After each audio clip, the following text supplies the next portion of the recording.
let's move on with the show. And this is one I created on the Who You Got portion. I'm a fan of this one. Eric, if you had to vote, because, themed, of course, we're on the cusp, the precipice, the edge, whatever. Okay. Yeah, I'm a walking thesaurus. You know what that word election. means? No. You should look it up in the thesaurus. Yeah. Okay, so we have a big election coming up. I don't know if you know this.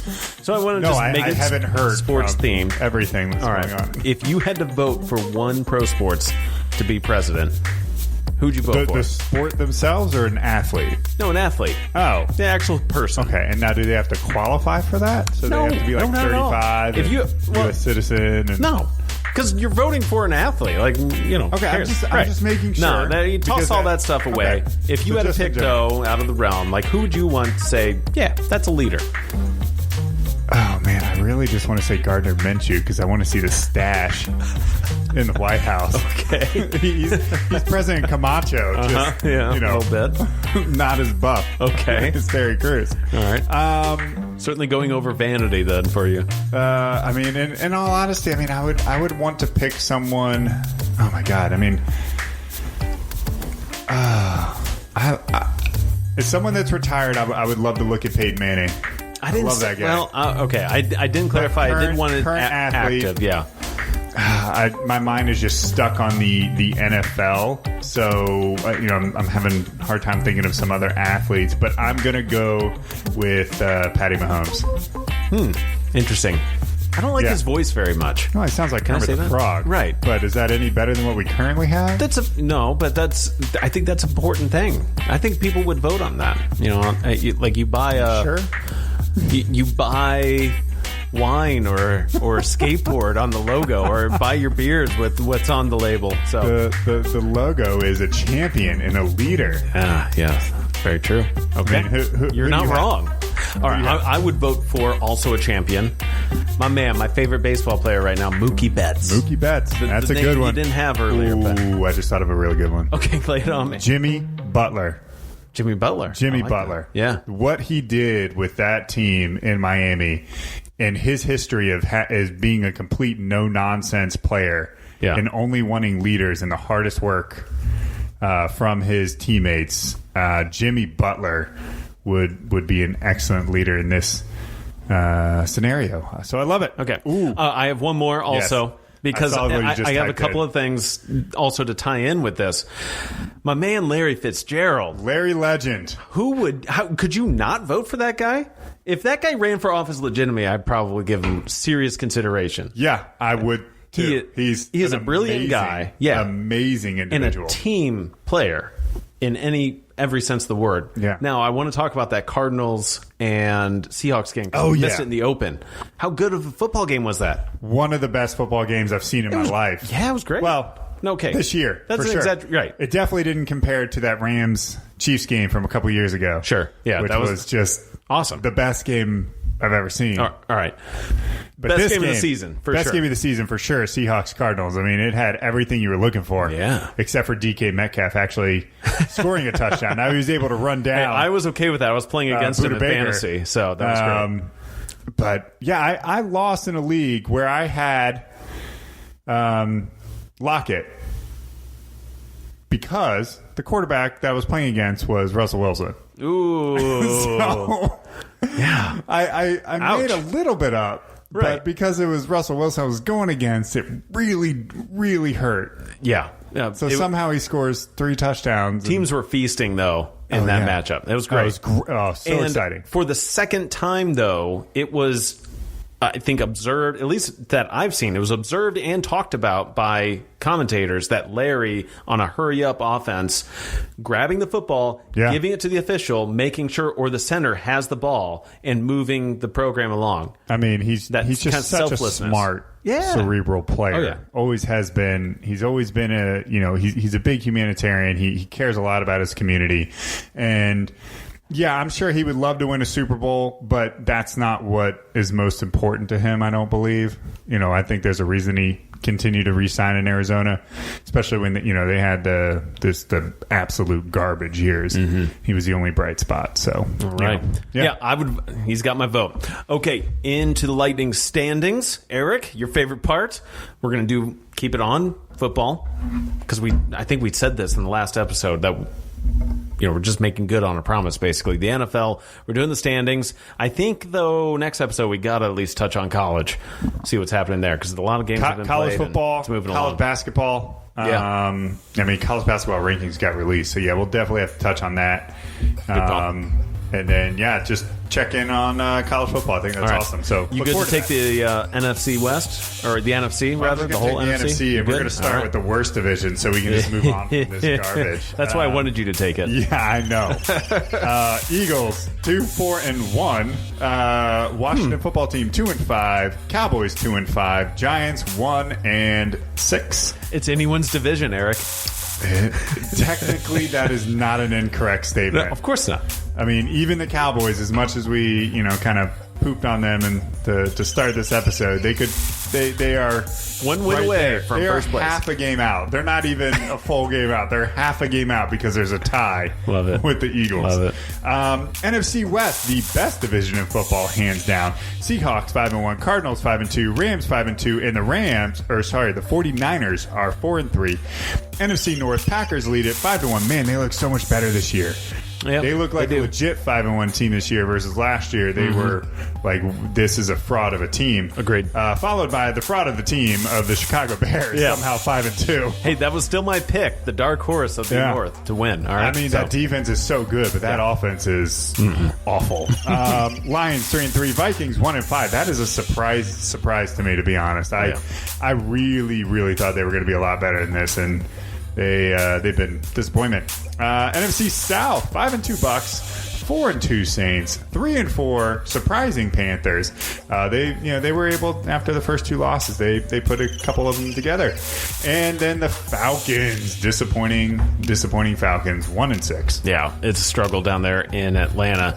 How about the AFC? Let's start it off in the East. The Buffalo Bills are leading that one at 5-2 for their record, 3-3 for the Miami Dolphins, doing their thing down in Miami. Now 2-4 for the Patriots. So quite a change with, of course, we know why on some of the talent, and actually so many players are no longer there in New England. So we'll see if they could turn things around here in the coming weeks. But 0-7, as we mentioned, with the winless Jets. Eric, how many wins do they get this season? As long as Adam Gase is the head coach of the Jets, they will maximize their potential at one win. Okay. One.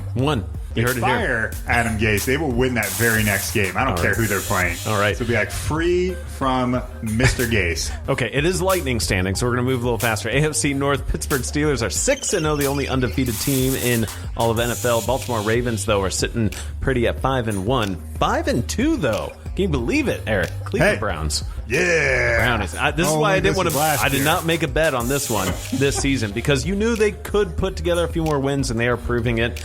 I still call them at an 8-8 team. That's what I think. I mean, it's a tough division. Yeah. So Cincinnati Bengals though are 1-5, and that one tie that they had against the Philadelphia. I guess the Eagles. Now they're a super exciting team to watch. So they're on. Please just watch them. AFC South, Tennessee Titans 5-1. Indianapolis Colts, though, are an impressive 4-2. 1-6 go to the Texans. That's disappointing for them. 1-6 going to the Jacksonville Jaguars. I think people thought they would be a little better, but they're not. I thought the Texans might be a little better even with losing Hopkins. Jacksonville, maybe 2-5. Yeah. And the AFC West, as well predicted, though, Kansas City Chiefs are on top of it, 6-1. They have a commanding record. They've just been destroying Denver in the last division matchups. Yeah, on Sunday. I think it's something like the last 12 games or something like that they won in a row. It's crazy. The Las Vegas Raiders are 3-3, 12-4. There's some incredible stat on it. You have to look it up. And the point differential, too, is just I'm sure it's huge, especially since Mahomes the LA Chargers are at 2-4, and then the Ponies bringing it up at 2 and 4. So they're still working things out there in Mile High. And that's going to do it, though, for your standings currently as they sit on October 29th for this 2020 season. Yeah, before we kick off at Thursday Night Football. So that brings it up, baby. Games to watch. How about games to watch? I mean, I put a couple down. I mean, do you have anything that really stood out to you? Because I'm going to start with Thursday night's matchup. Falcons and the Panthers. I think there could be a lot of points here. Sure, could be fun. The Falcons Seahawks game, somewhat disappointed on points. No, that's not the game I'm thinking of. Anyway, there was another game of the Falcons. I was like, yeah, there's going to be a lot of points, and just didn't happen. Just game script kind of went that way. But Falcons Panthers, I think it could be an underrated, higher scoring game. And then the marquee matchup of the weekend, for sure, interdivision, a lot of hate in this matchup, a lot of history. Pittsburgh and Baltimore. There it is. Steelers that's going to be a good Ravens. one. Oh yeah, that's one of the early games. My pick though is Sunday night. One of those games. Oh come on, man! What are you doing, dude? It's going to be fun. No, It'll be entertaining if you like being frustrated with football, or you have no skin in the game. It's going to be worth taking a peek at. Don't watch the whole game. Turn it on, right before the end of the first half. See how things are going. Maybe you'll want to watch some more. But the Cowboys-Eagles game is going to be good. No, it's not. It's going to be slightly good. It's going to be horrendous. I don't know what the over/under is on that, but I can't imagine it's still that big. I'm going to take the... No, I bet it's not, yeah. I would only give 1.5, to be honest. I mean, as far as a spread, I would definitely take the Eagles to cover whatever that spread is, because the Cowboys look to start a rookie quarterback from James Madison. If you don't know where that is, it's a liberal arts college in Virginia, so good luck. They have won some Division II championships, but still. Right. Not going to be good for the Cowboys. No, it's going to be still pretty nasty. Yeah. No, I think it's going to be relatively low scoring, like a 17. It'll be 21-3. Okay. Eagles. God, that pains me so much. The Cowboys are such garbage right now. It's going to be a mess. Absolutely. Another game, though, sticking out, I think 49ers Seahawks are going to be a decent matchup to look at. And another curious one, as you rightfully called out, the Vikings are just having that disappointing year. They're not a bad team. They can string together some wins. They can't score. Big matchup. They're having a tough time scoring. They can't stop anybody, though. And they're playing against the Packers. Can they make it a good game? They should be able to. The Packers' defense is not great. They should be able to pass the ball on them with Jefferson and Thielen, and Dalvin Cook is expected to be back after missing the last game before the bye. So, I would expect a heavy dose of Dalvin Cook in this game and supplemented with Jefferson and Adam Thielen. All right. And over on college football, I would recommend just take a look at what Clemson football's doing. They are just destroying teams out there. They're on a rampage right now, Eric. Have you seen some of the scores they're putting up? They play in the ACC. This is true, but they haven't had a single tough challenge. So I think, if you want to watch some crazy football, put Clemson on. Yeah, I think they won a matchup the other week 75-3. 73-7 against Georgia Tech. Yeah, 49-0 against Citadel, 37-13 against Wake Forest, 42-17 against Miami, which is a ranked team, and 47-21 against Syracuse. They don't score less than 35 points. So that's why I bring that up. Yeah. They're just putting points on the board. They're destroying people. So anyway, that's it, I think, for the episode. I think we're good, man. All right, so much fun. That was good. Back live. Yeah, it's good to hear your voice. No more Skype. For real. Yeah. All right, we'll have to do this again real soon, huh? Yeah, maybe anyway, I hope 2 weeks. Right. And we'll hope you guys tune in for that as well. Thanks so much for listening. And that's it for Average Sports. See y'all next time. Thanks for tuning in to Average Sports with Average Guys. Don't forget to like, subscribe, share, tell your friends, and we'll see y'all next time.